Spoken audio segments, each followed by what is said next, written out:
מזמור לדוד, אדוני מי יגור באוהליך, מי ישכון בהר קודשך, הולך תמים ופועל צדק ודובר אמת בלבבו, לא רגל על לשונו, לא עשה לרעהו רעה, וחרפה לא נשא על קרובו. נבזה בעיניו נמאס, ואת יראי אדוני יכבד, נשבע להרע ולא ימיר. כספו לא נתן בנשך ושוחד על נקי לא לקח, עושה אלה לא ימות לעולם. A Psalm of David. Do we deserve to enter God's sanctuary? Can we merit a place in the presence of God?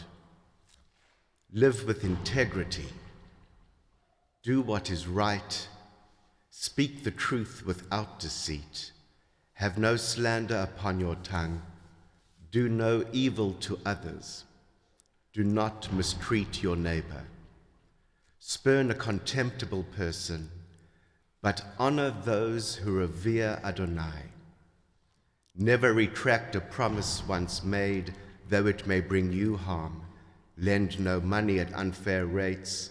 Accept no bribe against the innocent. Make these deeds your own. Then shall you stand firm forever. Mizmor leDavid, Adonai ro'i lo echsar, binodeshe yarbitzeni, al mei menuchot yenahaleni. Nafshi yeshovev, yancheni b'magle tzedek למען shemo. Gam ki elech begei tzal mavet, lo irara, ki ata imadi. Shiftecha umishantecha, hema yenachamuni, taroch lefanai shulchan, neged zorarai, dishanta vashemen roshi, kosi revaya. Ach tov v'chesed yudfuni kol yemei chayai, v'shavti bevet Adonai le'orech yamim.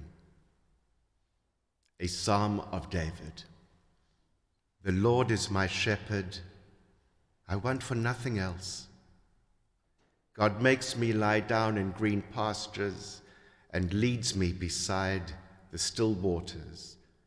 God restores my soul. God guides me in straight paths for God's own name's sake. Yea, though I walk through the valley of the shadow of death, I will fear no evil, for you are always with me. Your rod and your staff comfort me with the leadership and guidance that they give me. You prepare a table before me in the presence of my enemies. You have anointed my head with oil, and my cup runs over. Friends, Dan Nussbaum left this life just a few days ago with the same determination that he lived it. Dr. Daniel Nussbaum, the second, as he explained to me, the second, not junior, because junior is only used when the senior bearer of that name is still alive. The Dan we shall remember had a lot to say for himself on a wide range of topics, from the everyday to the obscure, and his comments were always intelligent and well-informed, if not utterly scholarly. The first time I met Dan was at a Temple Beth David service when I was considering applying to become the community's rabbi. He came up to me at the end of the service and immediately launched into something like, well, if you're from Cape Town, South Africa, then you must know so-and-so, who's my fourth cousin twice removed on my mother's side, although I'm not sure he's willing to admit it. And I thought to myself, oy vey, is this what I'm signing up for? Well, over the years, I would come to learn that that was not all I was signing up for. There was plenty more, like the obscure Hebrew pronunciations when he would lead us in Ashrei, which most people would assume he was just getting wrong or that he had a speech difficulty, but not our Dan, oh no. If he was doing something in a counterculture manner, not in keeping with conventional wisdom, it was almost certainly not out of ignorance, but rather because he had studied the issue and discovered some obscure theory that appeared like a quirky aberration to the rest of us, made it appear a perfectly logical approach to him, an approach that actually had the potential to make life more logical for everyone. Everyone, of course, once they had also studied the issue in depth and learned how to put these obscure academic theories into practice in everyday life. And if I joke about him, please do not see it as disrespect, but see it as love, because Dan, better than most of us, was able to take a joke about him. Just this last Shabbat, I laughed to myself as I remembered a comment I made some years ago in Shul, in front of him, about Dan. This last Shabbat was Shabbat Zachor, the Shabbat immediately before Purim. And on this Shabbat, we are commanded to never forget how the Amalekites attacked the Hebrews immediately as they left Egypt. Well, as we were reading the Torah text this Shabbat, I remembered that I once said in a sermon, I'm confident that in our modern age, none of us knows a single person who identifies as an Amalekite. Although, I wouldn't be surprised if Dan Nussbaum is the exception to this rule. You know, I once met someone in North Dakota who called himself an Amalekite. He would willingly read Haftarah while admitting that Alice told him he should restrict his singing voice to the shower. And then at the end of the Haftarah, he would come up to me and tell me how many errors he had made. This he would attribute to being a Yeki, a Jew of German descent who have the cultural reputation of attention to detail and punctuality. For Dan, being on time meant arriving before the host had told him to be there. A record of his that will come as close to perfect as anyone can reasonably expect was the record of showing up, of being there, of being counted, of being a member of a community, of building community. He and Alice together, of contributing to Jewish life wherever they may have lived, and adding to its richness. To be a Jew was at the center of everything he did, and he pursued this passionately. He would correct me when necessary about matters Jewish, and it was often necessary. In a conversation just a few weeks ago, he told me that he wanted you to know in this moment that his father was one of the last Jews in a German village which had been home to Jews for 600 years. And as Jaffa pointed out, the poignant irony that the last book he was reading, and he was a voracious reader, was Chaim Potok's History of the Jews, which he didn't finish by the time he died, and which Jaffa pointed out what a meaningful reminder that the history of the Jews does not end. He extended his pursuit of knowledge to the field of developmental pediatrics back in the day when this was still a new emerging field of medicine. And being at the forefront of this field, he was also an early advocate in the state of Minnesota for the mandatory use of car seats. When stationed at an Air Force base in North Dakota, Dan lent his expertise to nearby Native American reservations. And when working in Massachusetts, he was one of the only people in his field in the entire state to make his much-needed services accessible to families on Medicaid. The pursuit of riches and reputation meant nothing to him. And for this, ironically, he earned the greatest of crowns in Jewish life, the crown of a good name, as looking out for the most vulnerable in our society, which the Torah exhorts us to do almost more than anything else. This was one of his missions in life. He got people, he understood people with developmental disabilities. He didn't see their idiosyncratic techniques of reading or thinking as wrong or deviant.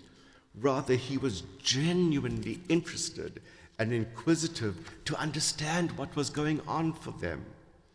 Even when it was not socially acceptable, he would continue to display genuine curiosity. He was aware that he didn't always conform to conventional patterns of behavior. And when I look at him, I look at his life, I look at his neshama,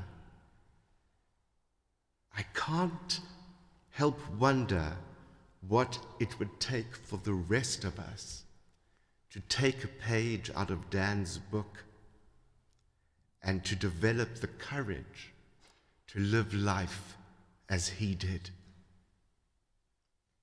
His curiosity took him deep down umpteen different paths which most of us have never even paused to consider for a moment. German Jewish history. He was a member of the American Name Society, which fortunately for him was a journal without meetings because he hated meetings. He was an ardent advocate of the metric system.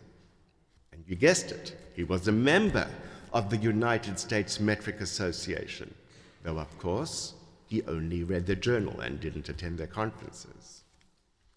But to quote a cliche, more, much, much more.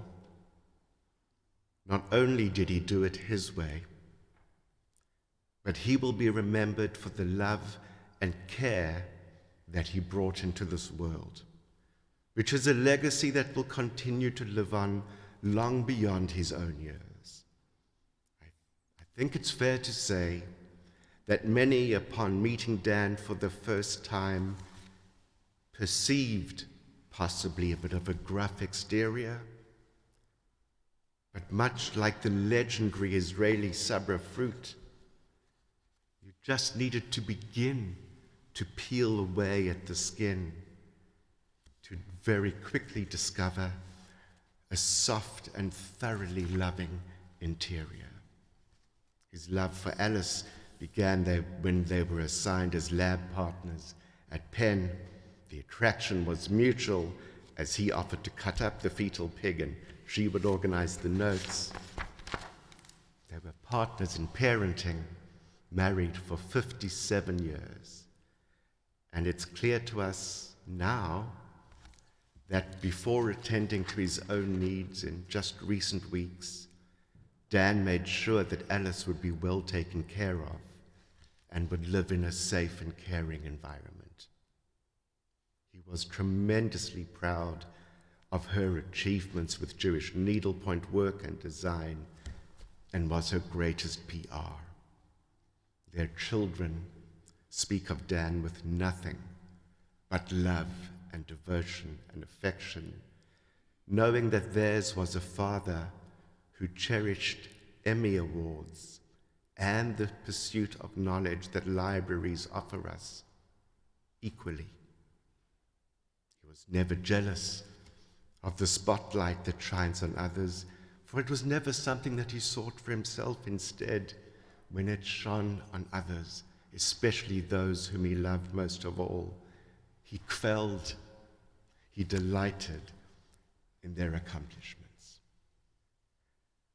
And now, it is our duty to say goodbye to Dan and to accompany him on his final journey.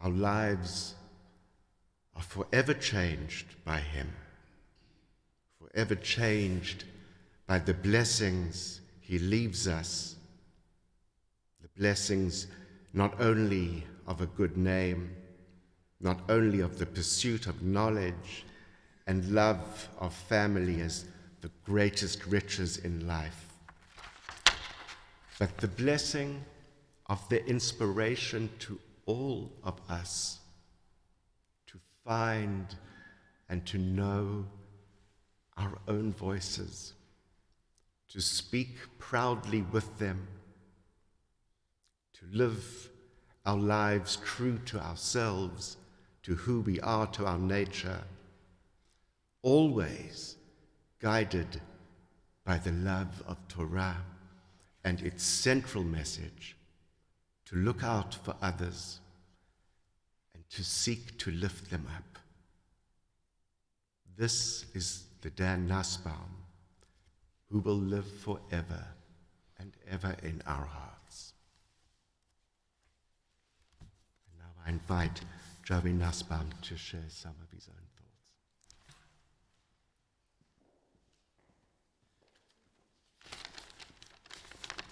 Thank you so much for those beautiful, beautiful words, Rabbi, and thank you all for being here. It's wonderful to see so many people come out to say goodbye to my dad. As the rabbi mentioned, my dad had some quirks, eccentricities, peculiarities, or as my mom called them, his shticks. You didn't need to know him long or well to be made aware of these. And I don't think it's reductive to say that they defined him, because I think he would actually love that. I've been thinking a lot this week about the nature of these as I've regaled people with the stories and shared memories of them. And somewhat unexpectedly, well, it makes sense, I had a bit of an epiphany. I truly had never thought about it before. I think they were all actually the same singular shtick. My dad used military time. He used the words thee and thou to connote familiarity in the third person. He used the metric system as mentioned. He used Sumerian pronunciation. Thousands of years dead, by the way, this pronunciation. And if you don't know what it sounds like, you'll get to hear it when our family is going to say the Mourner's Kaddish using his pronunciation as a tribute. He did all these bizarre, confusing, and odd-sounding things for the same reason. To him, they were the better versions of how to communicate because they added a degree of precision and clarity. And sure, as a proud Yeki, he liked that they were logical and exact, but I believe there was more to it than that. I believe that he felt these more precise systems were the best way to decrease the erratic and unpredictable nature of things, the best way to lessen confusion and add to understanding. If he told you he was going to a lawaya, a word he used my entire life for funeral, you would know it was spelled with a wow, and not a vet. If he said to meet him at 21:15, you knew he didn't mean 9:15 in the morning. Well, you would know those things if you knew about Sumerian pronunciation and understood military time. And if you didn't, you were kind of out of luck. But to my dad, he was doing you and the world a favor. He was making it all make more sense. He was attempting to avoid being misunderstood. Ironic, because my dad knew about being misunderstood. He knew that people could find him rude, unfeeling, pedantic, and superior, while in his heart, he intended none of these things. So it's no wonder that he wanted to add to understanding, because he wanted to be understood. If only he could have figured out a system of social interaction that was as reliable and consistent as the metric system. Then everyone would know that he had nothing but goodwill, that he never meant to hurt anyone's feelings, that he loved and cared for his family and his community very, very deeply. And in his work, to borrow one of his expressions, boy, did he add to understanding. For over 30 years, he treated kids who had trouble understanding books, understanding teachers, understanding concepts. He made life easier for them to understand. Increasing understanding, as misguided as his methods often were, was his ultimate goal. I met a woman the other day who knew my dad from shul. She told me that while she found he was off-putting at first, he became a vital and valued member of the congregation whom she considered a friend. I smiled and asked, but he didn't change at all, did he? From that first meeting. And she laughed. He didn't. Her perception of him did. She grew to understand him. My dad was always himself, from the first moment you met him to the last, because he didn't know any other way to be. But if you could handle that, if you could understand it, you would see a kind, thoughtful man. The common saying is, to know him was to love him. But I think in the case of my dad, it would be to understand him was to love him. Thank you.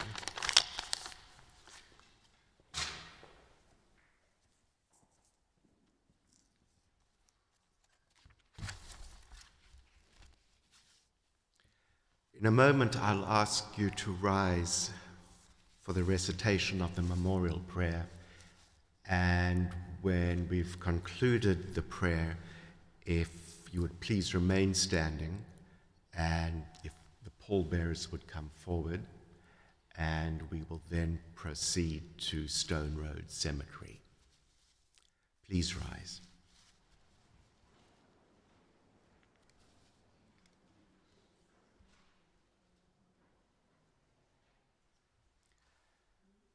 El male rachamim shochen במרומים המצא מנוחה נכונה תחת כנפי השכינה במעלות קדושים וטהורים כזוהר הרקיע מזהירים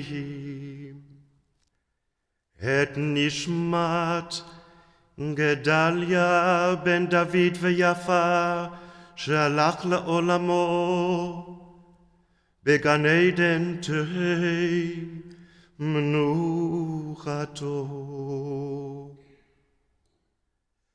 Hana Ba'al harachamim, הסתירהו בשאת כנפיך לעולמים.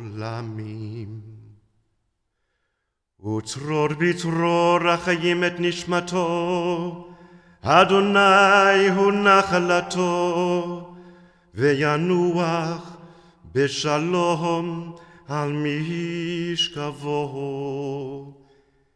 ונאמר Amen.